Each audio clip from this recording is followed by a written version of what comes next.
La différence entre la préménopause et la ménopause. Voilà le sujet de la vidéo d'aujourd'hui. Alors, ça peut paraître une question simple, voire inutile, on va dire, mais le fait est que je constate tous les jours qu'il y a des femmes qui ne savent toujours pas faire la différence. Et même certaines me disent, mais Albena, qu'est-ce que tu me racontes? Je n'étais pas en préménopause, je suis directement passée en ménopause. Ce n'est pas impossible, en effet. Si tu n'as pas eu des symptômes, des fois, pendant la préménopause, c'est possible qu'un jour, effectivement, tu as constaté que tu n'as pas été règle pendant 12 mois consécutifs et badaboum, effectivement, tu es en ménopause. Mais ce n'est pas le cas de tout le monde et d'ailleurs de la majorité des femmes. Alors, donc, on va un petit peu éclaircir ces deux notions. Qu'est-ce qui se passe? Donc, tu es en ménopause quand tu n'as pas des règles pendant 12 mois consécutifs. Tu les comptes. Je présume comme moi, tu les notes dans un petit carnet ou je ne sais pas, quelque part. Moi, j'avais cette habitude parce que je ne me souvenais pas forcément des dates et puis je suivais comme ça mes règles. Et puis, bon, effectivement, petit à petit, les règles commencent à se dérégler. Les cycles, tu n'as pas aussi régulièrement, pas avec la même fréquence, pas avec la même abondance non plus. Donc, ça, c'est quelque chose qui commence petit à petit. Mais ces 12 mois pendant lesquels tu n'as pas de règles, c'est quelque chose qu'on appelle la périménopause. Et la période juste avant, c'est la préménopause. Et en fait, cette période de préménopause peut être très très longue. Donc, il y a tout un tas pas de statistiques, j'en sais rien, mais sur le tas, dans la pratique, on a constaté que ça peut durer très longtemps, plusieurs années, jusqu'à 7 ans. Ça veut dire quoi? Ça veut dire que tout va bien dans ta vie, tu as la quarantaine ou la trentaine, ça dépend si tu n'as pas... Voilà, il y a des femmes qui ont quand même la ménopause précoce, pour plein de raisons. Mais bon, on va prendre le cas normal. Donc, tout va bien, tu as tes règles, voilà, il n'y a rien de spécial. Par contre, tu commences à constater que tu es irrité, que tu as des états d'âme, que tu déprimes facilement, que tu pleures facilement. Tu peux constater que tout t'agace, que voilà, tu ne supportes pas beaucoup de choses.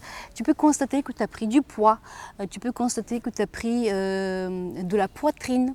Subitement, tu n'avais pas de sein et là, hop, ça commence. Donc, il y a des petites choses comme ça. J'en parle plusieurs fois dans plusieurs vidéos sur cette chaîne, Marre de la ménopause. Donc, tu peux regarder. Ce qui font que ça peut te mettre la puce à l'oreille que peut-être ça commence petit à petit. Parce que c'est vraiment quelque chose qui dure dans le temps. Ça ne se passe pas comme ça au jour de lendemain. Même s'il y a des femmes, par exemple, qui disent que chez elles, il n'avait jamais eu de préménopause.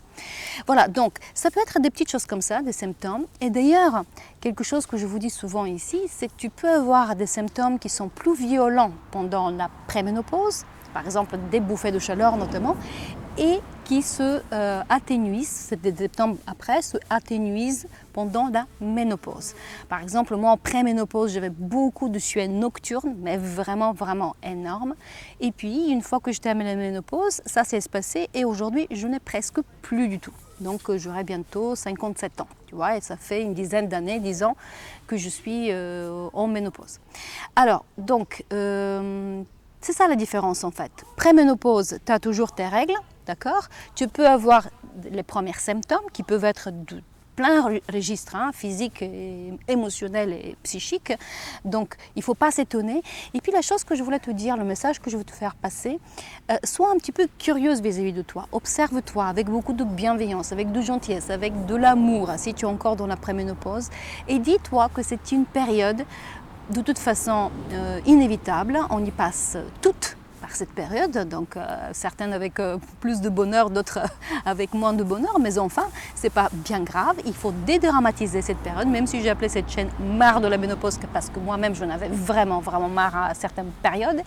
Sache que tu rentres dans une période de la vie qui peut être tout à fait sympa, parce que les enfants grandissent, ils vont partir. Moi, mes deux filles ne sont plus là, donc j'ai tout mon temps pour moi, pour travailler, pour m'épanouir, pour passer... hier, j'étais toute une journée, tout l'après-midi au spa avec une amie et je me suis sentie super, super bien, sans aucune obligation de faire des courses, la cuisine, courir après les enfants, etc.